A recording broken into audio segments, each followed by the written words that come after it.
Every vice began as a misplaced virtue. Courage without conscience becomes cruelty. Love without self-respect becomes neediness. Desire without empathy becomes exploitation. In other words, most assholes aren't plotting evil. They're run by fear. They're ruled by pain that they have never faced fully. And here's perhaps the most uncomfortable part. That same machinery lives in us too. Under the right conditions or pressure, the same wounds can twist our love into rage, our ambition into domination. Welcome to Beyond Success, the podcast for high achievers seeking deeper meaning, fulfillment, and purpose. Now, here's your host, world-renowned leadership coach and therapist, David Tian, PhD. There are moments in our history and in our own lives when goodness feels almost foolish, when the world seems to reward the liar or the tyrant or the one who inflicts suffering and then smiles for the cameras. You see it in boardrooms and battlefields, in political chambers and private bedrooms. The ones who cheat, exploit, or destroy often walk away not just unpunished, but celebrated. It's enough to make you want to harden your heart, to stop caring, to fight cruelty with your own kind of cruelty. But that's how corruption spreads, quietly, contagiously, until good people start acting like the very monsters they once despised. So the question isn't just how to stay good in a bad world, it's whether it's even possible. When the cost of compassion can look like defeat and justice feels like a fairy tale for children. Because what do you do when you're surrounded by people who would sell the truth for applause? When the system itself rewards deception? When cruelty becomes a strategy? In those moments, the temptation to close your heart can feel like strength, but it's not. That's when you need the hardest balance there is. Heart open, but eyes sharp. To see clearly without becoming cynical or giving into hopelessness. To protect yourself and your loved ones without becoming like the other side yourself. To champion humanity when the world forgets what that means. That is to become hawkish doves or dovish hawks. I'm David Tian, a Brown University certified leadership and performance coach and a certified IFS therapy practitioner. In my former life, I was a university professor of philosophy and a celebrity dating coach. Now I've been helping hundreds of thousands of people from over 87 countries find fulfillment, meaning, and success in their personal and professional lives. Let's start with a warning. The instinct to call bad people monsters feels righteous. It gives us a sense of moral clarity, a clean line between good and evil. But the moment you label someone pure evil, you stop trying to understand them. And that's the moment you lose power over them. Because evil isn't like a species, it's a pattern. It's fear, shame, and desire twisted so tightly that it explodes outward as cruelty. Genocide doesn't start with demons. It starts with ordinary people convincing themselves that their violence is justified. The corrupt politician believes he's protecting order. The abuser thinks he's teaching someone a lesson. If you see them as inhuman, you blind yourself to how they were made and how you could change or control them and how you might become like them under pressure. Understanding doesn't excuse. It arms you. It shows you what drives their cruelty, where their leverage lies, and how to meet darkness without feeding it. And that's the hard truth most people can't stomach because it's easier to hate than to understand. That's the paradox. The more we rush to divide the world into good guys and bad guys, the more blind we become to how evil actually works. One of the most cited psychologists ever, Professor Roy Baumeister, spent decades studying cruelty, from schoolyard bullies to genocidal regimes, and he found something shocking. Almost no one who does evil thinks they're the villain. The Nazis didn't wake up believing they were serving evil. Slave traders thought they were building civilization. The people who ran Epstein's network told themselves they were powerful and privileged, not depraved. Everyone imagines themselves the hero of their own story. Roy Baumeister called it the myth of pure evil. It's the story we tell ourselves to make sense of horror. Because if the perpetrators are inhuman, then it's not complicated. If they're monsters, we don't have to see how ordinary their beginnings were, how much they were once like us. But the truth is harder.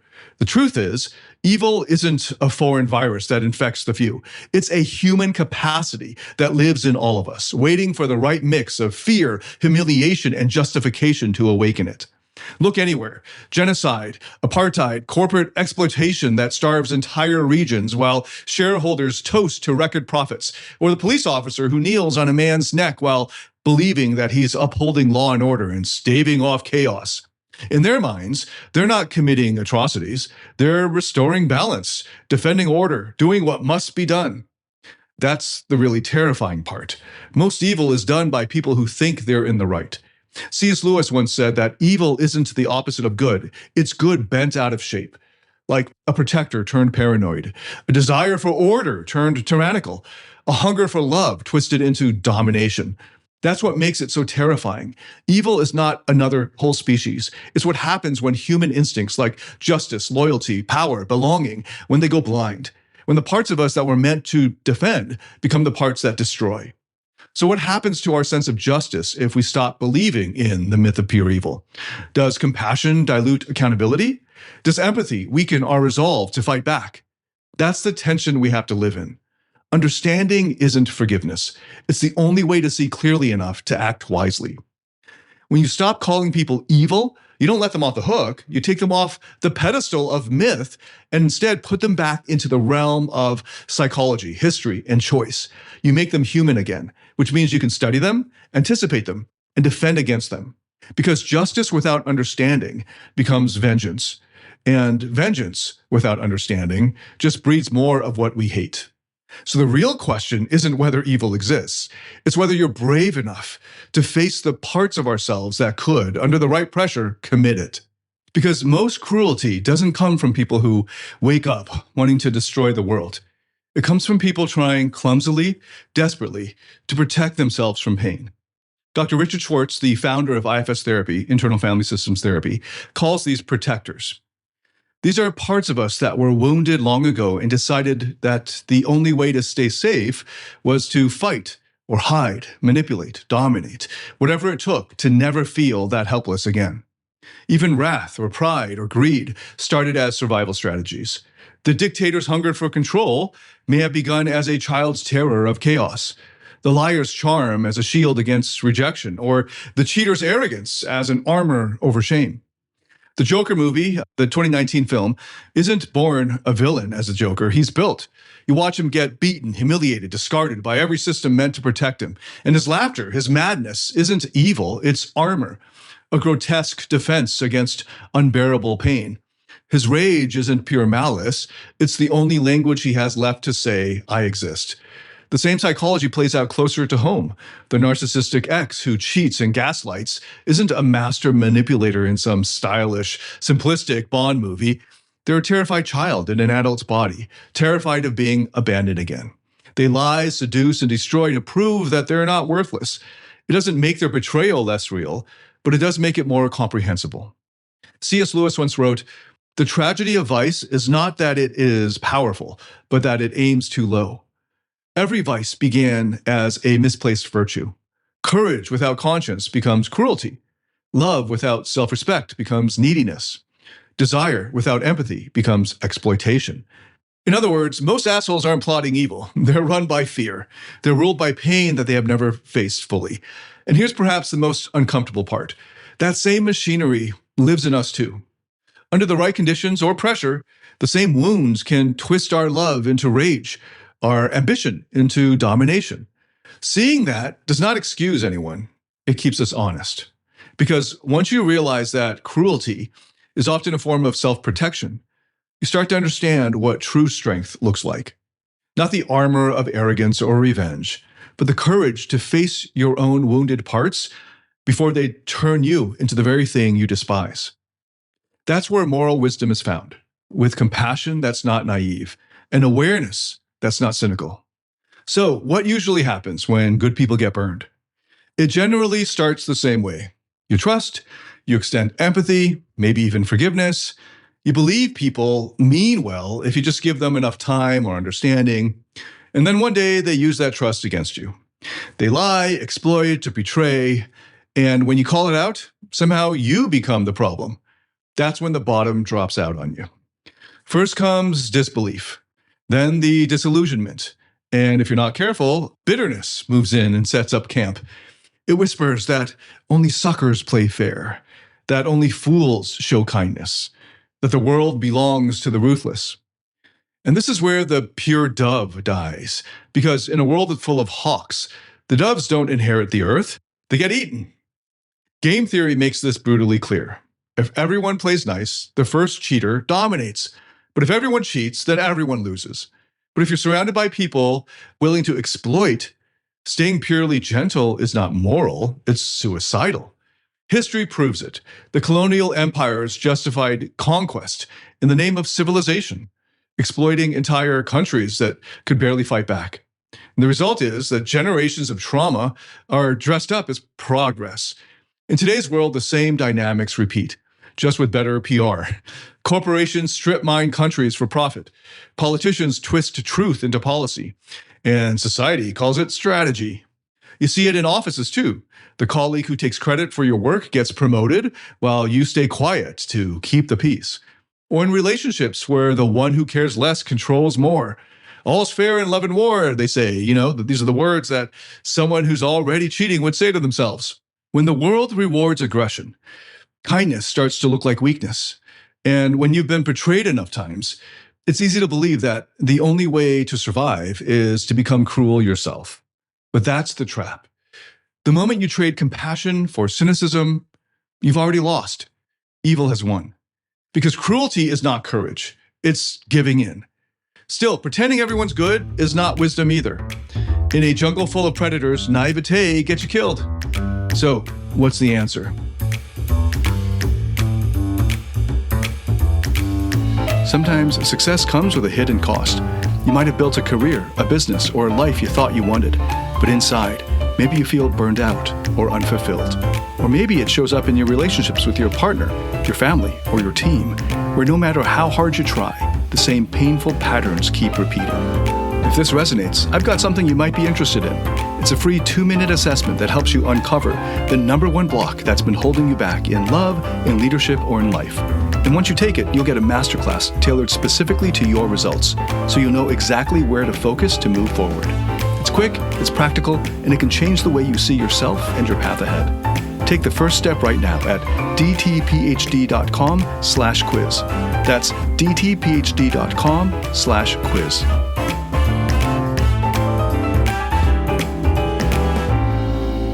If being too kind makes you pray, what do? Do you turn into a predator? Or is there a better way? To be both gentle and strong, compassionate and cunning. That's the tension. And that's what we're going to explore next. How to become what I call a hawkish dove. Wise enough to see through the dark, but never lose your heart to it. So if being too kind makes you prey, do you turn into a predator? That's the moral riddle that we're looking at. And it's not just about personal relationships or politics. It's about survival in a world that punishes innocence and rewards aggression. Yet history shows that becoming a predator only leads to mutual destruction. So what is the solution? Game theory offers a clue. In the classic hawk-dove game theory model, there are two basic strategies for conflict. Hawks fight and doves retreat.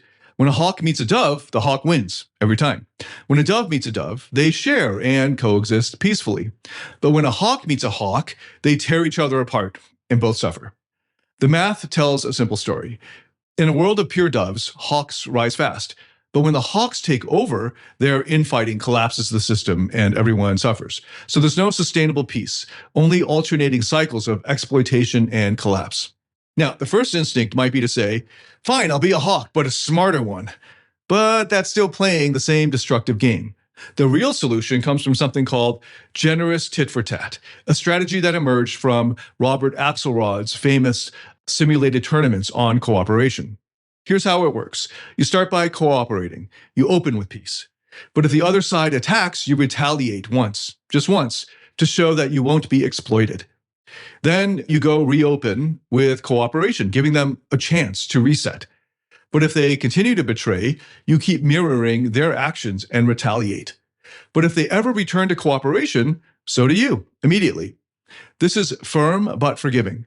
It punishes betrayal, but never becomes vengeful. It remembers kindness, not just harm.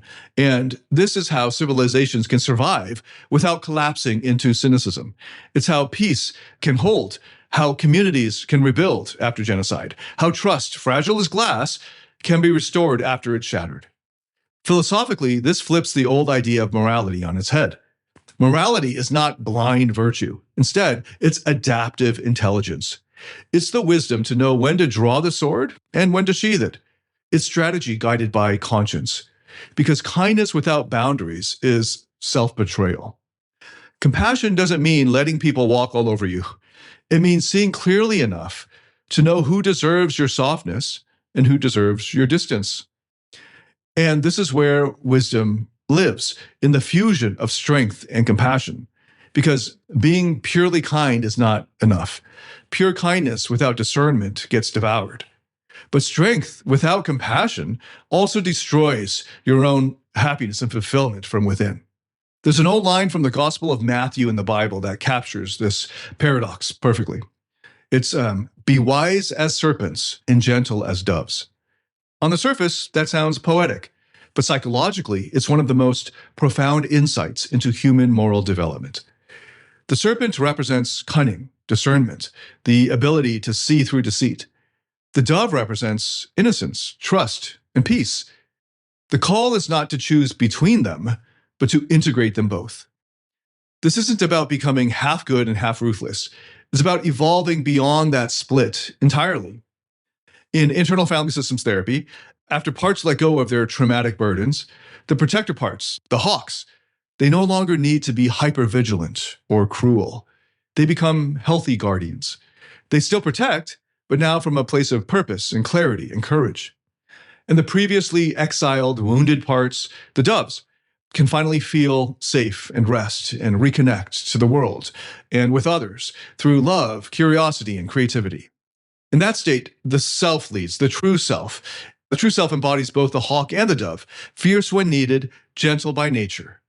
That's what integration looks like. And this integration is not abstract. You see it in the greatest moral leaders, the ones who refuse to choose between truth and love. Nelson Mandela, who forgave his oppressors without excusing them. Gandhi, who stood firm against an empire without raising a sword.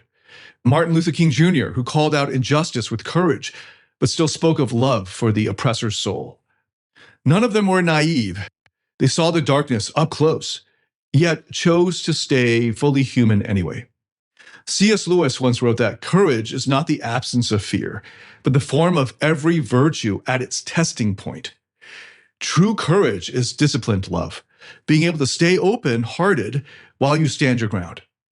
That's the essence of being wise as serpents and gentle as doves. To see clearly without becoming cynical. To protect fiercely without losing compassion. To fight for good without becoming consumed by hatred. Because if you fight monsters long enough, as Nietzsche warned, you risk becoming one. The only safeguard is consciousness, is staying aware, staying fully connected, staying led by the part of you or the core of you that's higher and bigger than fear or vengeance. That's what this world needs most now. Not more hawks, not more doves, but people who can hold both energies in harmony. But there's a danger even in becoming a hawkish dove, because the line between protector and persecutor can blur faster than we'd like to admit. A people long oppressed can become oppressors themselves when trauma runs the show. You see it throughout history. A nation brutalized for generations finally gains power, and in its unhealed pain, it uses that power to inflict onto others what was once inflicted on itself. When your protector loses touch with compassion, you become the villain that you once feared. The same dynamic unfolds inside individuals. The person betrayed in love can become obsessed with never being hurt again, but by doing so, they start hurting others first. The cheated on lover who vows never again may join the chorus of cynics and grifters, teaching others that vulnerability is weakness, that domination is safety, that empathy is for losers. That's the emotional logic that fuels much of the modern manosphere and red pill and incels, the wounded, immature protector trying to armor itself against intimacy. Underneath the bravado is fear and pain. The same thing happens to the idealist who once believed in goodness, but after too many betrayals, starts seeing corruption everywhere. Every politician's a liar. Every cause is a scam. Every person is self-centered and selfish and will get you. And their clarity curdles into contempt. What began as moral sensitivity ends up becoming moral blindness. That's what happens when we mistake trauma for wisdom. We confuse vigilance for insight. We build a moral framework out of fear, and it always ends up turning against us. Because moral injury, when it's left unexamined, metastasizes into moral blindness. The pain of being wronged becomes the lens through which you see the world. It narrows your empathy, not just for others, but for yourself. You start believing that being ruthless is the only way to stay safe. And the greater tragedy is this actually works for a while, and then revenge feels like strength and detachment feels like control. But over time, it hollows you out. The protector becomes a tyrant. The shield becomes a prison. This is why healing is not optional. It's strategic. Psychotherapy, IFS work, trauma processing, these aren't indulgences for the soft-hearted. They're the only way to keep your strength from turning into cruelty. So the challenge isn't just to fight evil in the world. It's to make sure that in fighting it, you don't let it take root in you. So how do we actually live this way? Heart open, but eyes sharp. How do we do this when the world keeps giving us reasons to close both? It starts with wisdom in action, not just what to believe, but how to be. Okay, I'll give you some practical steps. Step 1, discern motive from behavior. Understanding someone's motive doesn't mean excusing their actions. It means seeing the architecture of their behavior clearly enough to respond intelligently instead of just being triggered and lashing out emotionally. The abuser who harms out of fear is still responsible for their harm. But if you understand the fear driving them, you won't get pulled into reacting from your own fear. I'll give you an example. One of my clients, he's a co-founder. He came to me shattered after discovering that his business partner had siphoned off the company funds and manipulated contracts for years. His first impulse was revenge, vengeance, expose him, ruin him, scorch the earth. But underneath that rage was actually humiliation. He's asking himself, how did I not see it? How could I have been so trusting? When he could finally see the betrayal, not as proof of his stupidity, but as evidence of that partner's fear and greed, driven by his deep insecurity, he stopped reacting like prey and instead was able to act strategically. Understanding the motive freed him from being defined by the betrayal. Okay, step 2, set clean boundaries. Clarity is not cruelty. A clean no said calmly is kinder than a resentful yes. Forgiveness without boundaries is just permission for someone to hurt you again. So that same client, he eventually confronted his former partner, but he was able to do it without malice. He froze the accounts, filed the reports, and then walked away. No shouting, no revenge fantasies, just clean, firm action. He told me later, for the first time, I felt powerful without being angry. Okay, step 3, stay curious. Every enemy is an unwilling teacher. They show you what happens when certain fears or desires run unchecked. They also expose your own unhealed parts, the ones that got hooked. When someone betrays you, ask, why did that hit me so hard? Was it just the loss, or did it reopen an older, unexamined, unhealed wound? Maybe from childhood, maybe from another relationship. Curiosity keeps you from turning bitterness into an identity. Okay, step 4, ground in compassion. Compassion is not softness. It's strength under control. Forgive internally, even if you never reconcile externally. Not because they deserve it, but because resentment is just poison. It eats away at your moral compass and your contentment until you start mirroring the behavior you despised. When that client reached the point of forgiveness, it wasn't sentimental. He didn't excuse the theft, but he could finally see the thief as an insecure, wounded little boy acting out. A man ruled by scarcity and shame. And in that seeing, his own heart unshackled itself from hate. Okay, step 5, act from conscious awareness, not compulsion. So reacting immediately is easy. It's the nervous system's default. Responding from conscious awareness takes courage. It requires you to pause, breathe deeply, and choose a proportional response rather than a revenge fantasy. Justice is not the same as retaliation. Sometimes justice looks like a courtroom. Sometimes it looks like silence. Sometimes it's just refusing to let someone else's darkness dictate your future. In that same case, the client chose not to try to destroy his partner's reputation publicly, though he easily could have. Instead, he let the evidence speak for itself and allowed the legal process to unfold. This wasn't weakness. It was rising above the dirt. He didn't need to win the moral theater. He'd already won the inner one. And that's what it means to live heart open but eyes sharp, to discern without excusing, to protect without dehumanizing, to forgive without forgetting. to fight without hatred. Because the ultimate tragedy is to unwittingly become the very thing that did you in the first place, thus enabling evil to win in the end by consuming you. So much of what we call evil is just pain, unexamined, unhealed, and unleashed on others. We've seen how it works. The myth of pure evil blinds us to the humanity in our enemies, and the wounded protector turns cruelty into armor. We've seen how the Hawkish Dove game plays out, how the naive get devoured and the ruthless destroy themselves. And we've seen that the only sustainable way forward is neither blind kindness nor hardened cynicism, but in fact, the integration of both, strength guided by compassion, compassion strengthened by clarity. The wise don't divide the world into saints and sinners.